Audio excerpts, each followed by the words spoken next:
All right, guys, I want to introduce Dr. Tim Slater. He's the astronomy professor from the University of Wyoming and a senior scientist at the Capers Center for Astronomy and Physics Education Research. He holds the Wyoming Excellence in Higher Education Endowed Chair of Science and runs one of the country's largest PhD programs in astronomy. In fact, a few of his PhD students are here at this conference. He's also the editor of a new astronomy education journal that will debut in January.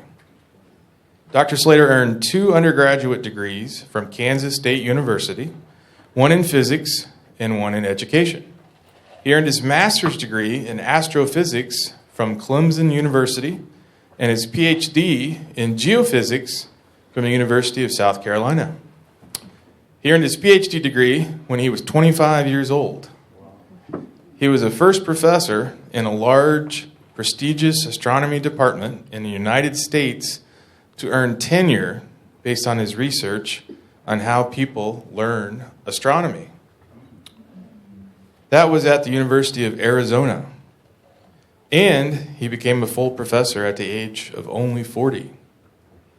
Tim has a long history of working in planetariums, being trained on a Spitz A3P by George Reed. As a graduate student, he worked in South Carolina at Roper Mountain Science Center, programming their Digistar 2 and mounting carousel slide projectors.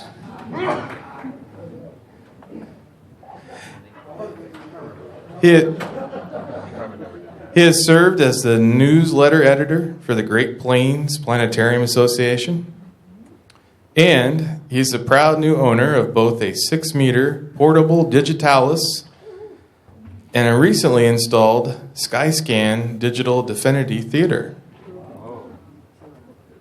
Tonight he's here to talk to us about his research in cognitive science and how it relates to the learning of astronomy. Please join me in welcoming Dr. Tim Slater.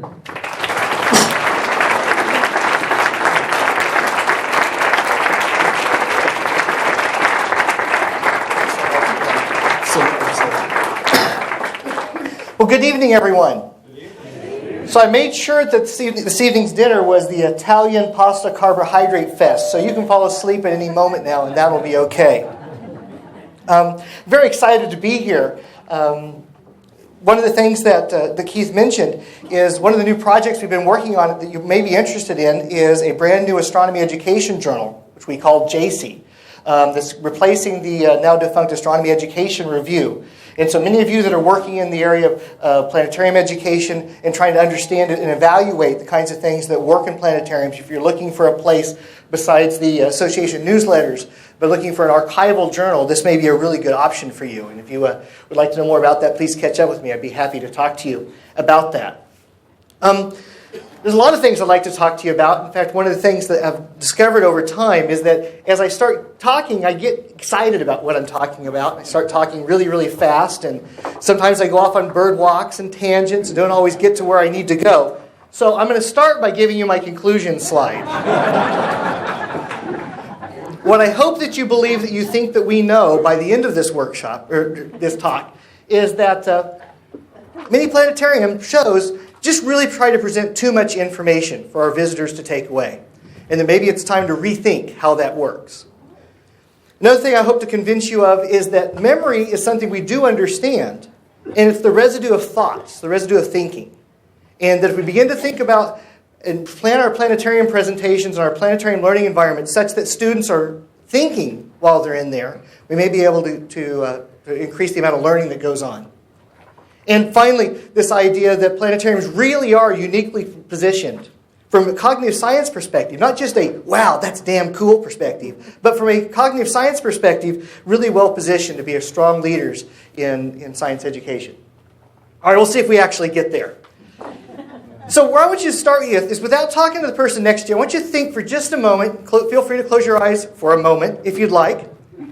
And I want you to think about what is the single best planetarium show that you have ever seen. And some of you have seen hundreds, if not thousands, of planetarium shows.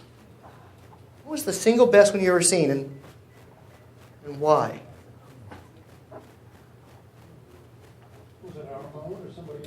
Well, it's of course your own, right? But maybe someone else's as well. All right, what I want you to do is to turn to the person next to you, and I want you to convince them that you are absolutely right. You got 2 minutes. Go.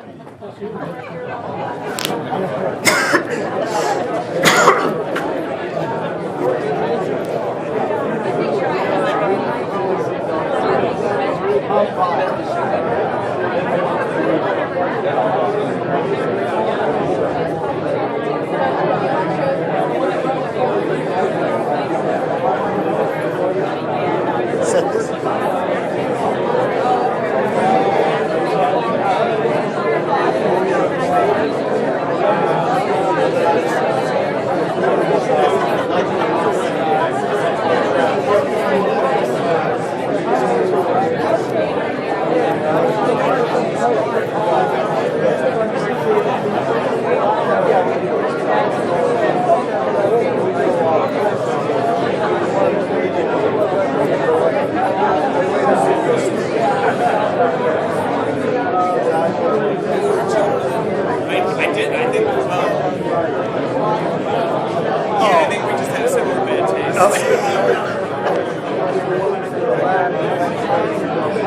All right, let me interrupt you for a moment here. Let me interrupt you for a moment here because some of you have better taste than others, I can tell by listening. So I want you to consider a different question for a minute. Because you've seen hundreds, if not thousands, of planetarium shows. You've evaluated, you've spent hard-earned money. Many of you have worked really hard on duping slides and cutting tape, the whole shoot and match. And so you have a lot of expertise. But some of the people that come visit your planetariums do not have quite so much expertise. So I want you to think about for a second, let's suppose you're at Burger King and you run into somebody who recognizes you from the planetarium. And they say, I was at your planetarium 5 years ago. So you've had this experience. You know where I'm going, right? What do most of them remember about your planetarium? That's going to be different for everybody in here. What do people remember? Maybe it's, what was the three-dimensional structure of that planetary nebula, right? Boy, that's gorgeous, right?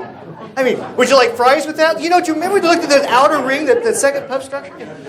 Maybe it was the distance to the Andromeda Nebula, right? See how old you are. Andromeda Nebula, galaxy. It's really a galaxy, Barton. Yeah.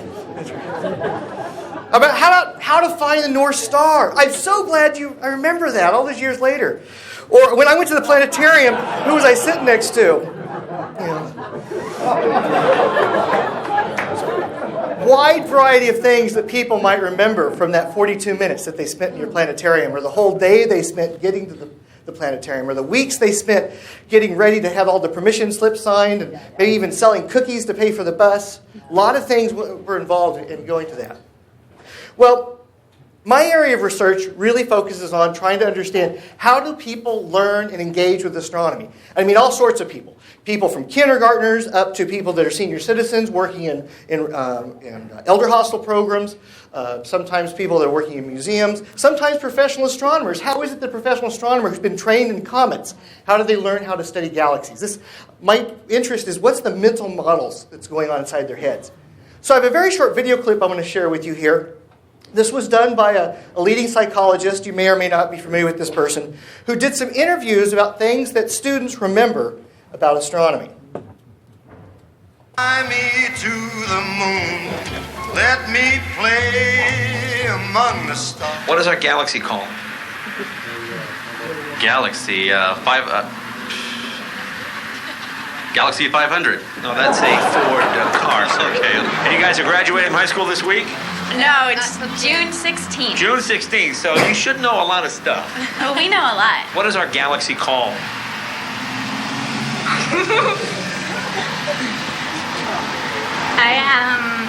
It's also a candy bar. Mars. No, I'm sorry, that's wrong. I don't remember. Okay, let me give you a hint. It's the name of a candy bar. Babe Ruth. Babe Ruth. Yes, it's the Babe Ruth galaxy. Very good. How many planets in our solar system? There's like, 12? to 50. I don't know. 12 to 50? Yeah, That's could quite a be between range. that. I'm not sure. How many planets in our solar system? Oh, let's say 100. I don't know. I have no idea. Did I hear you just graduated college? I did, but When, I this didn't week? study astronomy. How many planets are there Oh, in our solar system? I want to say 12. How do you Seven? how do you say no in German? Da? No, 9. 9? Oh, I was close. How many planets are there? 9. 9, very good. All right, what's your name? Eugene. Eugene, you're from Chicago. Chicago, the Bulls. That's right, which is in Chicago. Yeah. Which constellation is the bull? You got me. There's a car named after it, the Ford. Oh, the Mustang. I am an exhibit developer. Oops, sorry, something wrong with the sound here real quick. Some of you have seen this clip, you know what this is. I mean, Pluto. What planet is furthest from the sun? Venus. Mars. All right, what's the name of Mickey Mouse's dog? Goofy. What is a comet exactly? A comet is a burning star which, due to the physics, when it's revolving, it blows up, and it's and in our case, it's coming towards the Earth. And it's. And what'd you say? According to the physics, it's revolving? Yeah, it's doing a circular motion in space, and then it reaches too high of a barometric pressure. And Barometric pressure in space? And then it gets really hot, and Do you have any idea what you're talking about? well, it's been a while since I've had physics. How many miles away is the moon? Oh, I learned this. Go ahead. It's something to a power. Times 10 to the something. No. How many miles is it though? You always have these elaborate. How many miles is I'm it? getting close. Where do stars go in the daytime? Now you're a college graduate. You just graduated in Stars college. go in the daytime, they're underneath us because the sun's shining. Stars go underneath us. Hey, which is bigger, the sun or the moon? Could be a trick question. Which moon? Which We moon? have a lot of them. No, we only have one moon. No, not us personally, but I'm out not in the talking solar about system. I'm not talking about Rigel 7 or Star Trek 9. Our moon, which is bigger, the sun or the moon? The sun's light radius or the actual moon? Which is bigger, physically bigger, the sun or the moon? I would say the moon. Yeah, because I think it's a trick question. Yeah, I would say the moon. Your answer is the moon. The moon is bigger than the sun.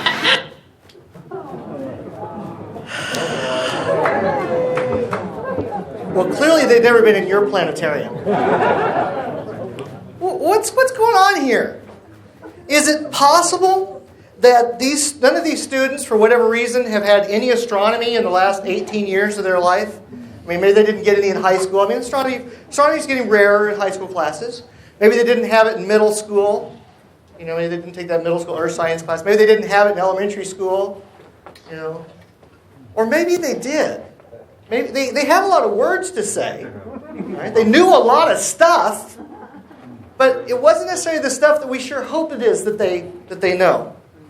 And so we actually have had the same experience too. Have you ever had one of those experiences where you came out to the GLPA conference, you had a fantastic meal, and there was this fantastic speaker. He was great. Oh, great preaching. So good jokes, had great video, and you go home and you're talking to your family, you say, I had the best time tonight at this talk. And my wife says to me, really? Well, what did they say? What was it about? No idea. Have you had this experience before? I'm not talking about the physics department colloquium. That's a different deal. Nobody understands what they're talking about. But, you know, so if we have that experience, what about people that come to our planetarium? Do they sometimes have that experience where they had a great time and they really felt inspired, but the next day they have no substance, there's no residue left over? Well, my contention is that this happens a lot. And it's not because we aren't trying. It's because there's some things that we understand about presenting astronomy, and there's some things that we don't. And this kind of describes the kind of research that I do. I try to understand the cognitive science, what goes on in kids' heads when they learn about astronomy. And there are all kinds of components. There's the mental models and the cartoons they carry in their head. There's issues about spatial reasoning and how they can twist things and where they see themselves in the universe. And there's issues related to memory. And what I can't talk to you about all this stuff tonight, but I'd like to talk to you a little bit about the nature of memory. Because I think it may shape the way that some of the decisions that we make in our planetarium as we move forward. So, in terms of this question of what do students remember from your planetarium show, you can imagine what that education research question might look like, right? You could go in, we have a bunch of students come into your planetarium and they leave, and then next month you go out into the class and you say, tell me everything that you remember about being in my planetarium show. I made this mistake once. I gave a final exam to my astronomy students, and a month later I went back and I gave them the same exam again, and they didn't do quite so well. That's you know the experience I'm talking about, right? So this question is actually not productive to us because it's built on this idea that our job is to pour knowledge into those astronomy planetarium visitors, right? So if we could benefit from reframing this question because it actually can become more action-oriented and a whole lot less depressing. If we think about what is it I could do tomorrow, next year, 5 years from now, 10 years from now, what can I start doing right away that increases how much visitors remember about their trip to the planetarium? So the lesson I take here actually comes from my father. My father was a Presbyterian minister, which means I was a preacher's kid. And for those you know, explains a lot. April already knows about this. Yeah, explains a lot. And my mother was the choir director. So I was screwed in every direction. There's no choice here. But this is a question, of course, that my father had to deal with. Was every Sunday morning he got to talk for 17 minutes, which is half of 42 minutes. You guys get forever compared to ministers, right? And how do you make it stick? How do you make these ideas stick? And it turns out, in this room, there's a wide variety of people in this room.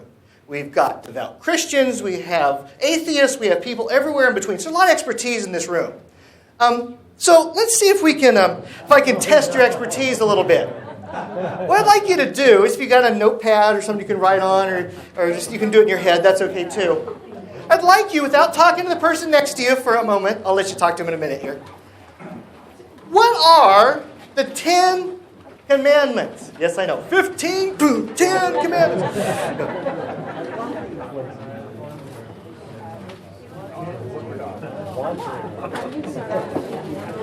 All right. I'll help you out here a little bit. There's one that's about killing people.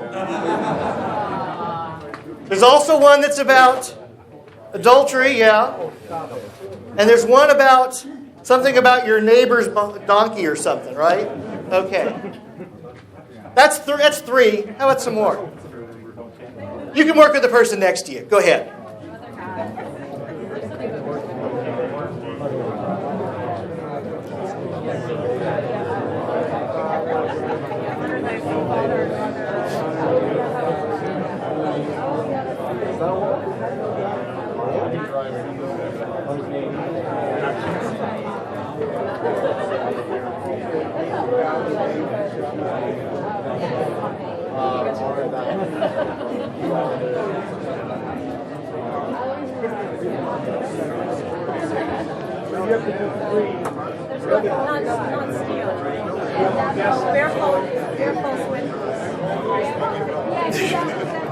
Dip, don't sprinkle.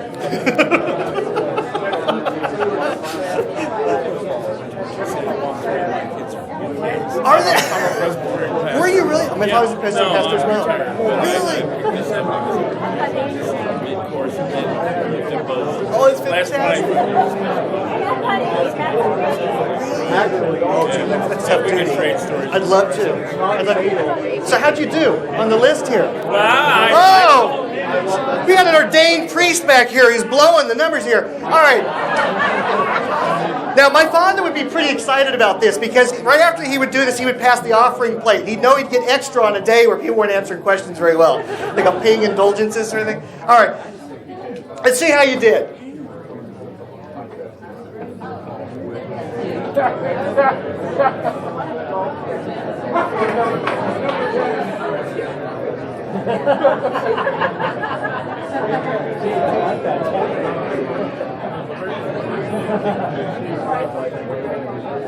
I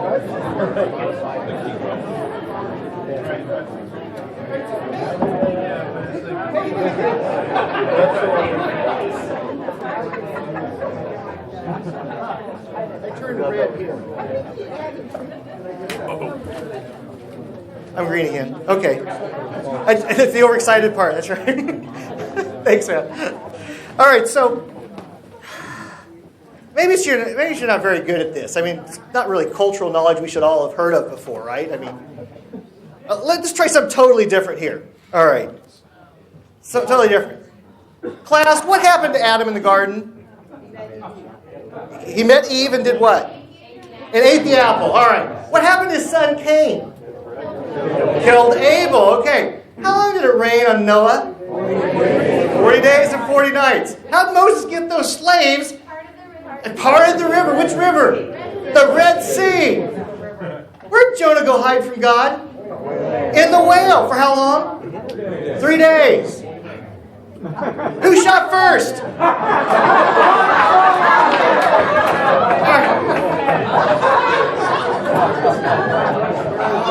You guys are funny. My point is this. The Ten Commandments versus this. He just knew all of these. Like that. This is pretty specialized knowledge compared to the Ten Commandments. Now, we could debate about which one's more important that you know and you follow. But there are only 10 rules in the whole Bible. All right? So, what these things have in common is that the first list was stuff. The second list were stories. Were stories. We're able to carry stories with us. No problem whatsoever. Whereas the rules of the land, we blow. So, if we consider this situation here, quick, what is this? Chewbacca? Who's this? No. Luke Skywalker. That's Luke Skywalker and Solo. Why is Chewbacca wearing handcuffs? Because they were using him as a fake prisoner to get through there. Why were they having to put a Wookiee in handcuffs? You're kidding me. Why were they trying to pretend that he was a prisoner? To get Princess Leia. Because they wanted to rescue Leia out of the jail. Look how much you know about this picture. Okay? Compared to this fantastic, oh my God, the story on this is great. This is fantastic stuff. But kids know everything about this, age appropriate, over the age of 40, and really struggle to remember this even the next day. All right. So part of this has to do with the way memory is structured. In our brains, we have two kinds of memory. Right? One is called short-term memory, and one's called long-term memory. It's the kind of thing we deal with all the time. Short-term memory is the stuff that flows in. It doesn't last very long. It's incredibly fragile. If somebody tells you a joke in the middle, you're trying to remember someone's phone number, you're going to lose it. Right? If you take a nap in the airport, when you go back out to Walmart and try to find your car parts, you can't figure out where you parked your car. Right? It's very fragile, short-term memory is. Long-term memory, on the other hand, are things that are burned into your brain that you will never, ever forget, no matter how much chemotherapy I try to apply to you. Two very, very different things. And students, of course, are working in the planetarium in their short-term memory. And what you want is for that stuff that's in short-term memory to get over here to long-term memory. That's what you want. And to do that, students have to think. It takes tremendous amount of effort to get stuff from short-term memory into long-term memory. It's painful to do that. Now, the reason we care is thinking happens in the area of short-term memory. That's where you do your thinking. And most of us have about 7 slots of working memory, short-term working memory, that we carry around with us. Some of us have more. You know who you are. Some of you have less. You don't know who you are. But you can remember about 7 things at a time. And if you have to pick something up, you have to drop something else off. So let me show you how this works here. So it's going to be a really hard question to do in short-term memory. I want you to multiply in your head 13 times 24. And I'll be quiet for 30 seconds.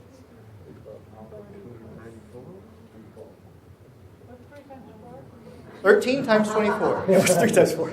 Nice. Pause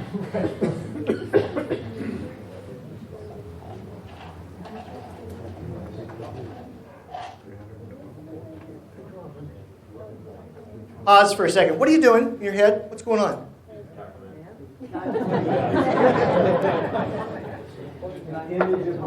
You're imaging, you're manipulating, you're watching, you're keeping track of when you carry the one or you borrow, right? Is that right? Okay. There are other ways to do this, but that's how most people do that. All right? That takes, multiplying a 4-digit number by carrying things around, remembering what's there, takes about 7 memory slots. So, by the way, if you had no idea how to do this, now you know who you are. Let me give you a different question here. How about 2 3-digit numbers? Just try. Just try. Watch your brain.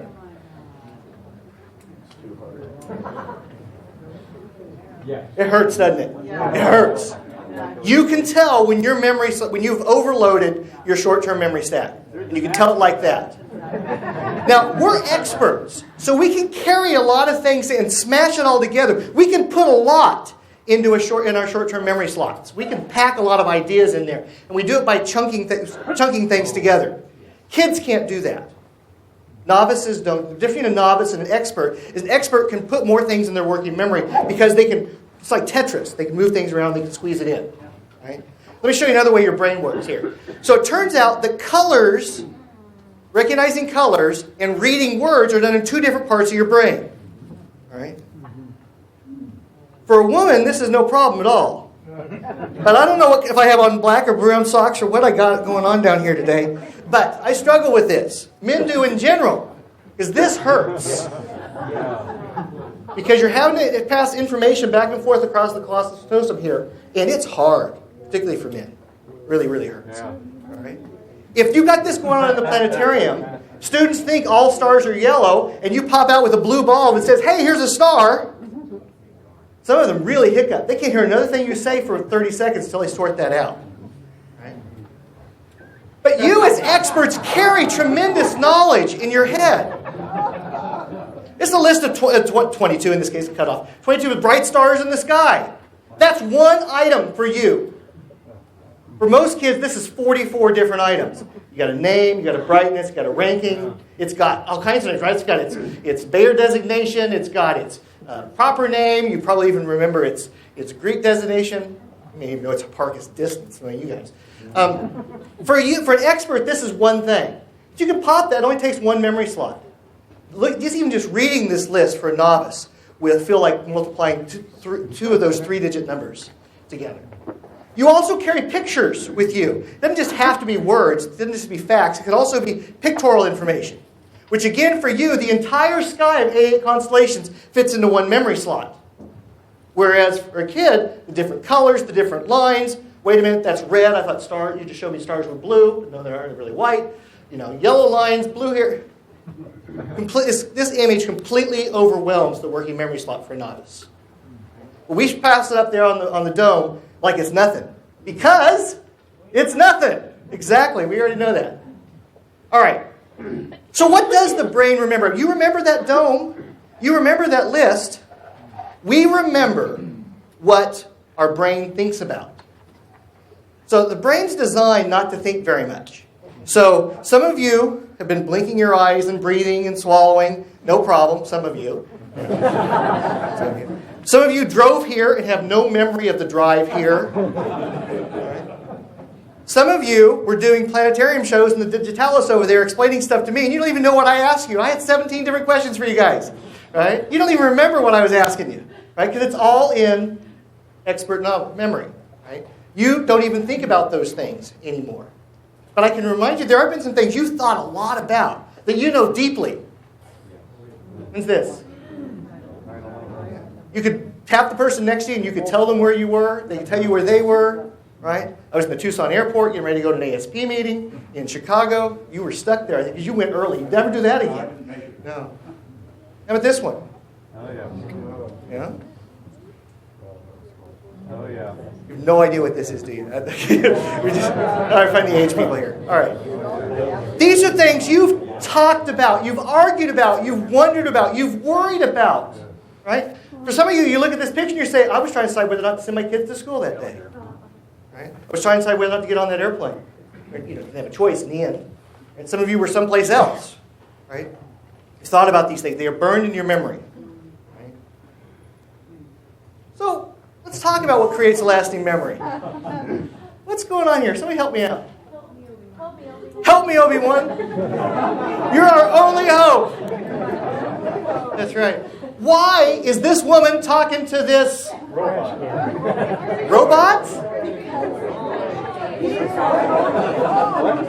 Keep going. The battle plans for the Death Star, thank you. She didn't really like Obi-Wan. She didn't care. It was the Battlestar plans, right? You remember different stuff. You remember there was conflict. You remember that Darth Vader was trying to get her, sent him off to the different planet. All kinds of pieces here in this story, right?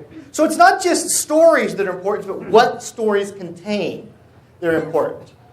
So stories carry sequences of events that are easy to follow. So when you tell a story in your planetarium, you talk about an adventure that a kid went on. You talk about something an astronomer was trying to figure out. Right? There's a sequence of events that can be followed. It's not just a story about anything, but there's a logical sequence. And in that sequence, there are causes and effects. Actors do things and things happen. Death Stars blow up and it looks really cool even though it makes sound in outer space. Right? There are cause and effect. But it's incredibly narcissistic because when you're listening to a story about somebody, you're constantly comparing that person to you. Would I do that? No, that was stupid. I'd gone to the basement, right? Why is it stormtroopers? You just run right through the stormtroopers because you know they can't hit anything. I mean, they're terrible shots. Right? People are making decisions, and you're having to make inferences about the situation. You don't know who Darth Vader is at this point. You don't even know if he's the good guy or the bad guy. But you're trying to decide, would I do what Leia did? Would I get in that pod? In the escape pod. Right? You're investing, and you're trying to figure this stuff out. And stories require the listener to actually make inferences about what's going on, make decisions. That's what makes these stories magical. An engaging story requires people to think. And that's why you remember those stories from the Bible better than you remember the list of rules. There's only 10 rules in the Bible. You got to know it. But you get the stories. Right? Those kids were asked on the video that we saw, they were asked about the name of the galaxy, the number of moons. They were asked about, I can't remember the questions now, constellations, right? Right? So if you have a planetarium show that just rams facts down students' throats without having some sort of connective tissue, they had a great time, but they remember more about who puked on the bus next to them than they remember what you did there. Because astronomy, we're not teaching chemistry here. This is good stuff. Astronomy is full of human stories, right? It's just absolutely full of human stories. For example, this is actually the Hubble Ultra Deep Field, right? So I could say to you, look at this beautiful picture. It's fantastic. There are 10,000 galaxies there. Or you could say, you know what? Astronomers are people. And there's only so many telescopes on this planet. And they're always arguing with one another about which telescopes they're going to use. Right? And who gets to use the telescope. And so when this one guy, Bob Williams, has this idea that I'm going to take a telescope and I'm going to find a space where I can't see anything, and I'm going to point the telescope there for 1,000,000 seconds, 400 orbits, to see if I can see anything there, the rest of the astronomical community said, what? No way. You're not going to look at nothing. I need to look at Jupiter. No, I need to look at Saturn. Wait, there's these comets over there. What about these AGNs? No, I want to look at nothing. This picture got taken because Bob Williams and Steve Beckwith, who worked with him, director of the observatory. The director had discretionary time. He could do whatever he wanted to do. This would never get through the competitive selection process for telescope allocation. We have this picture because somebody had dibs on the telescope for a short amount of time. Or what about this picture? How many times in our planetarium we're so excited to tell students, hey, we found water on Mars. Right? Or, you know what? In the 1990s, Dan Golden, director of NASA, said we were out of money. We got to do things faster, better, cheaper. And so there were some guys at the University of Arizona and around that said, we've got all these other mission things that have failed. We got extra engineering parts. Let's take all those pieces and let's put them together and see if we can birth a brand new space probe out of leftover parts. And we'll call it the Phoenix, right? Remember, Phoenix is the bird that burns and then rises back up out of the ashes. And we'll see what we can do. right? And the most important thing, of course, is going to be the robotic arm that's there, right? And so we send this spacecraft to Mars, and it lands, and we release the robotic arm, and nothing. Stuck. Won't go anywhere. Cannot figure out what's going on. Mission's almost a complete failure. And so to try to figure out what's going on, they take the robotic camera, spin it around, and look down between the legs. And what had the rocket engines blown off, stop, exposing underneath? Water ice. Water ice.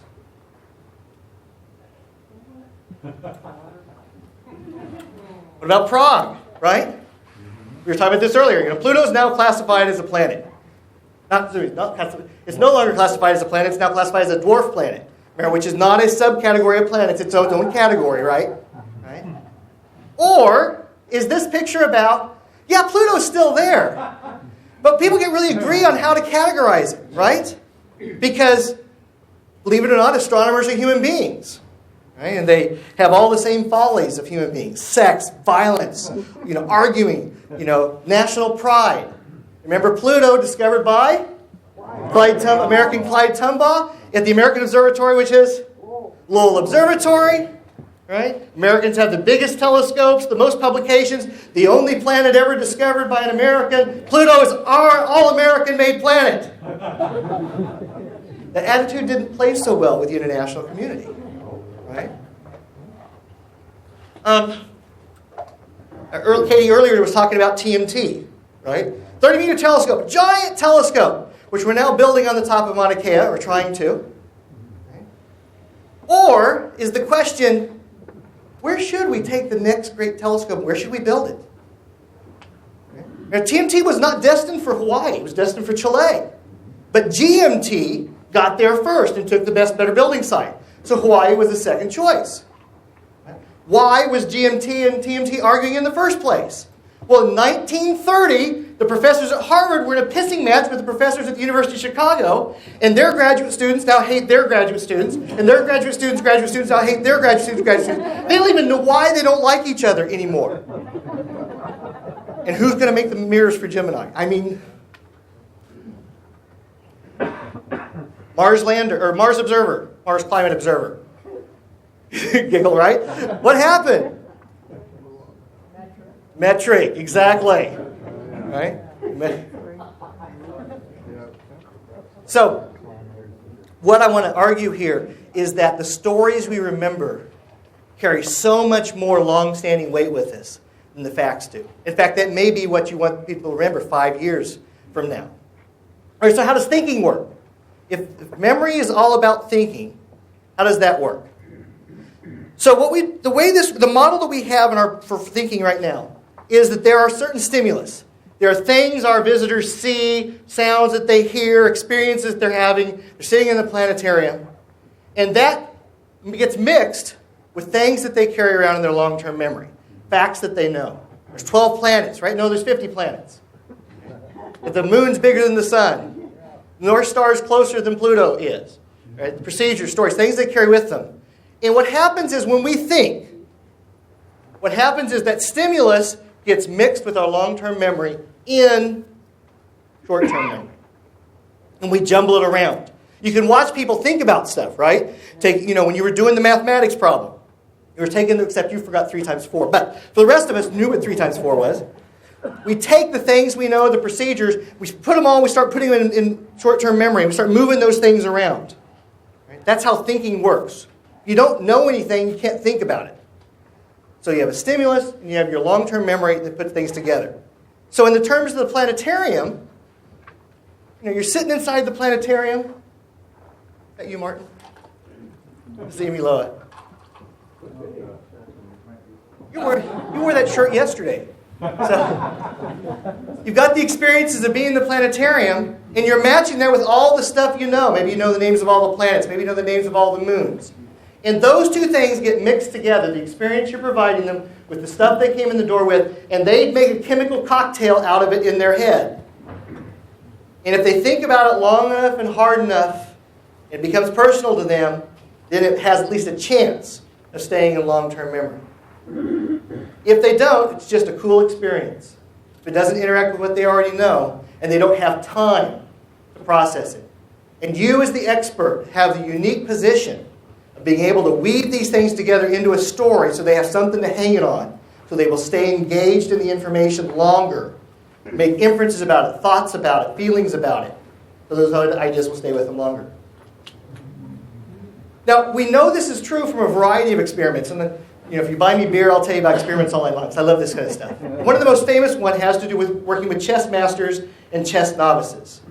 So what they did was they took two chess boards. One chess board was the result of some people played a game for a while and then left it there. The other one just had random pieces put on. And they showed a bunch of novices this board for 10 seconds and then said, all right, reproduce it. What do you remember about this? What they found was, for the one that looked like the game had been played, experts remembered a tremendous amount. Novices didn't remember anything. But those same people, when given a board that made no sense, they just randomly put pieces down, the experts and the novices remembered the same amount, not much of anything. This is our Achilles heel, because we're experts. We often forget we know so much more than our audience does. And so we often will group ideas together, like that little list of bright stars, as one thing, when that's 40 different things to a novice. I'll prove it to you. Last night, between the hours of 7 and 12, 15. You guys are hardcore. I love you guys. What do you remember? Marathon. It was a marathon. That's what you took away. It was a marathon, right? Jeannie's thinking we were out till 12:15 last night. What about somebody who'd never been in a planetarium before? Suppose you brought your younger brother with you. Would they see what you saw last night? No, the experience would be totally different. Right? They would know what to... A bunch of cool, pretty pictures, right? Lots of cool colors. Some were made of art. Some were real things. I don't know which was which. I don't care. All right. So, we're doing here. Perfect. So, a colleague of mine was working on a planetarium show and said, I understand it's important because we serve so many school children. We need to be sure that we match the standards. So I wrote a show that matches the astronomy standards. And so this was their 42 minutes, the standards related to their 42 minutes of showtime. Oh my God. Those 4 Those takes 42 minutes to read the list, doesn't it? Yeah. All right, let's try something different here. I'm going to show you a short video. Some of you have seen this before. If you've seen this before, just sit back and let other people have the experience. What I'm going to show you here are people wearing red shirts and white shirts, and they're tossing balls back and forth. They're going to do it for a few minutes. They're going to be weaving in and out of each other, so it's going to take some concentration. What I want to know is, for the players wearing white shirts, how many times did they pass the ball? All right? Count. Let's see here. Ready? White shirts and black shirts.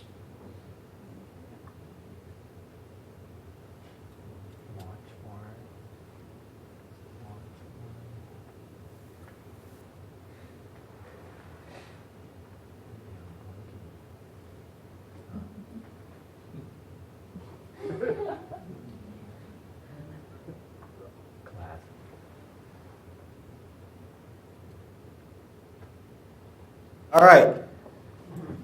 How many people counted at least 10 passes? 11, 12, 13 passes. 14, 15, 16, 17, 18? I count 16. Is there anything else interesting in the video? The gorilla made you stop counting? What gorilla? You know what we're talking about when we say gorilla? Who says what gorilla?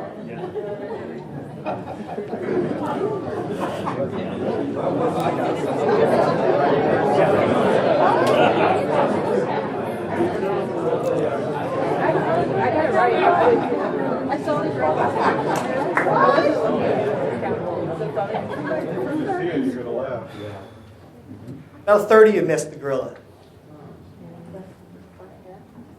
So, what's the fast for you? You see the curtain changing color? No? How about the player that got mad and left?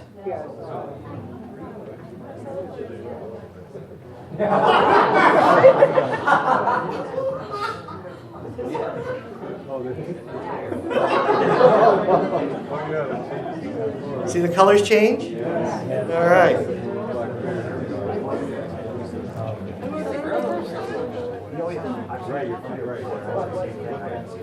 When kids are in your planetarium, there's so much going on. I mean, you got 300, 180, 4K, 6 by whatever up there to look at. And they got sound. And they got the girl sitting next to them. Okay? All kinds of things going on in there. Now, if I'd said, by the way, I'm going to show you people tossing a ball back and forth, and the colors are going to change, and there's going to be a gorilla going to walk through, and you're all going to laugh at the gorilla. Would you have seen it? Yeah, absolutely. Absolutely. So students really have so much stuff coming at them. Sometimes we throw too much stuff at them. Sometimes it's just hard for students because a lot of things are going to really need our expertise to know what's important. When they look at that beautiful picture of the nebula, what part are they supposed to notice? Really, really do need help about that. Because in the end, there really is a limit to how much you can actually spend showing kids in a planetarium. And it actually turns to be a whole lot less than experts think. Because we know this stuff. We have more ways to shove things in our working memory that students just don't have. So where am I going with this? Where I'm going with this is a cognitive scientist looking at a planetarium show would say that human stories are critical because it gives things for students to follow, to hang on. If you want them to remember their planetarium show, there better be a human being element that they can see the cause and effect, that they can make decisions with, that they can disagree with. Better limit the number of facts that are there, and they're not going to see what you want them to see, like the gorilla or the changing colors. And it's really about spending time in those questions that really make all the difference. And so I encourage you, as you think about what to do on Monday, what to do next year, what to do 10 years from now, how do you keep students engaged in those ideas and thinking about those ideas? Partially by showing them less stuff. Hey, I got to my conclusion slide. Woohoo! Thank you all very much. It's a real pleasure to talk to you.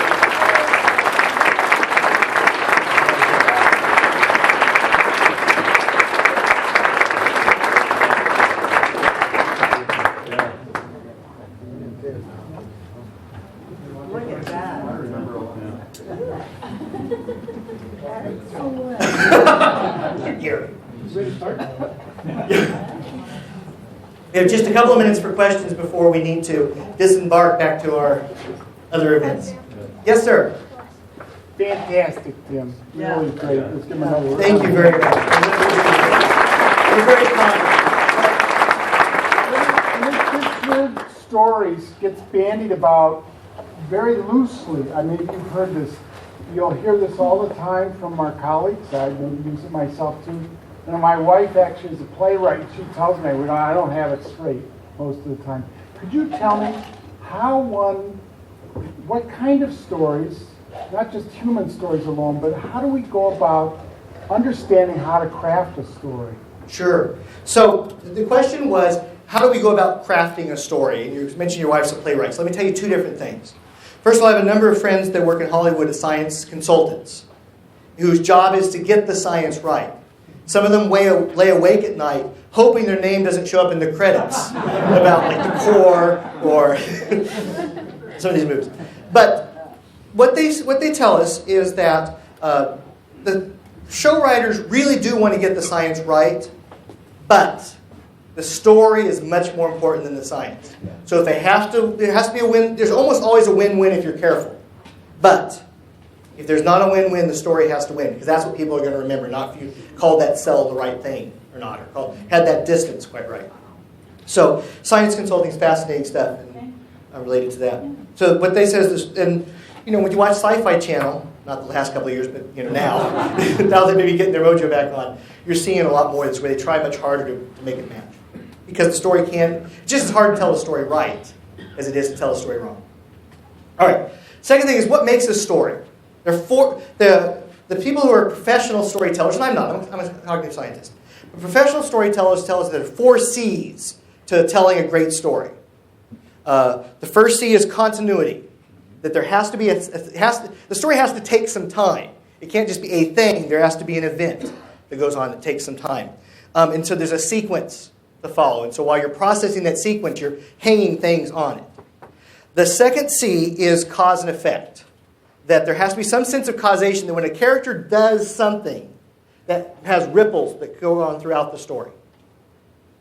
The third thing is, I don't remember what the C stands for, but it's really narcissism. You have to be able to see yourself, to identify with the person that's in the story. You don't have to say that's me, but you have to say, boy, that's not me. Right? You have to know enough about the person to say that is me or that's not me. I would do what that person's doing or not doing what that person's doing. And then finally, there has to be some conflict. Something has to go wrong. Right? There has to be a plan. Here's the sequence. Here's what we're going to do. Here's the decision I'm making. But then there's conflict. So storytellers say that great story has to have those 4 things involved. And so, we in the planetarium industry, because most of us have traditional astronomy backgrounds, at least at some level, we tend to always want to hire people to have astronomy backgrounds. We're going to hire a brand new director. We need to find someone who has a PhD in astronomy, right? But many of us have begun to realize, rather than having that PhD in astronomy, maybe someone who's a graphic designer, and someone who's a storyteller, maybe they're a fundraiser too, might be a much better match for us. But we tend to keep hiring people like ourselves instead of for diversity. So hiring some storytellers for your staff. It also works with narrators. So audiences really like voices that they're familiar with. Patrick Stewart, for instance, right? Morgan Freeman. The reason those voices keep getting used again and again is people identify. They hear that voice, and it's just like a picture. It's something they identify with. They are much more experienced, much more costly than having someone locally who's a narrator, even if they're a great narrator. But that allows more connection to what's going on. Those aren't very convenient answers, and I apologize about that, but that's the way a cognitive scientist would think about it. Yes?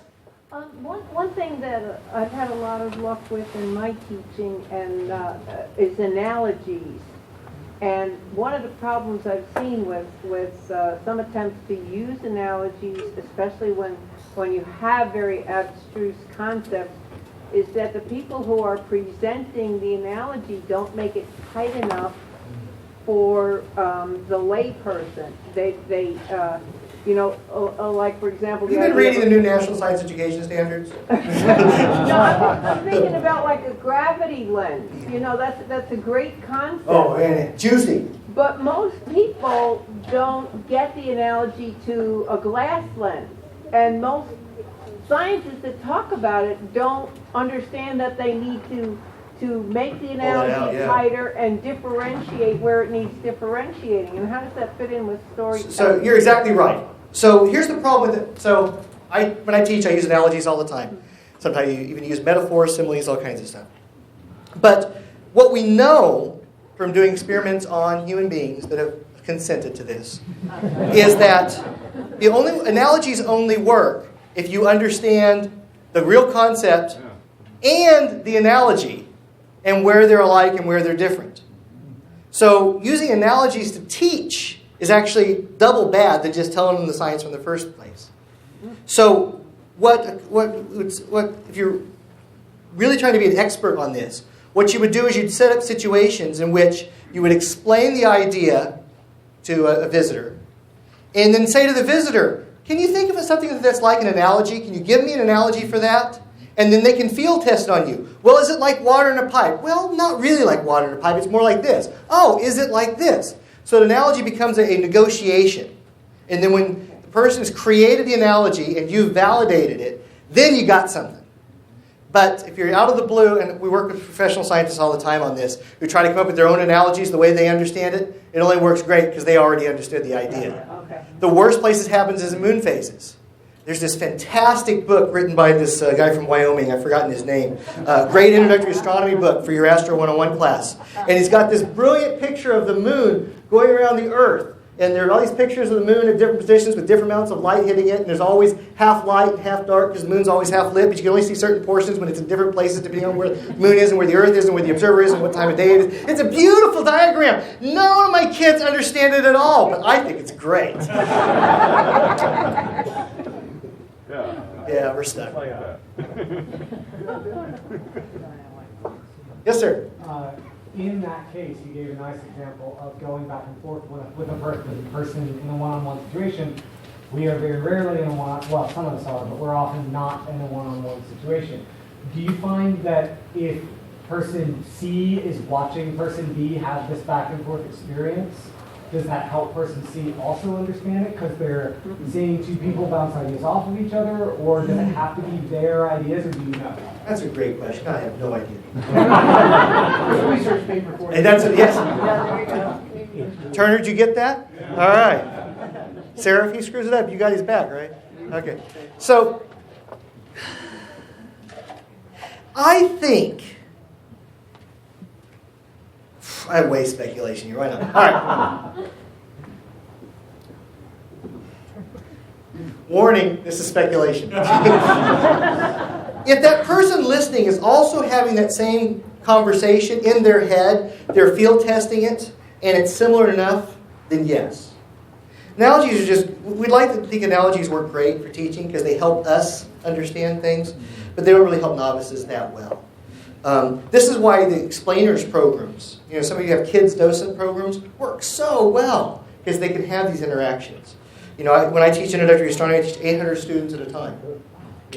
Am I having one-on-one arguments about analogies with them? Absolutely not. Are they learning a whole lot? Not as much as I'd like. So, when you're in a big dome, you're limited. How much that? But the point thing is not to say, I'm in a big dome, screw it, I can't do anything.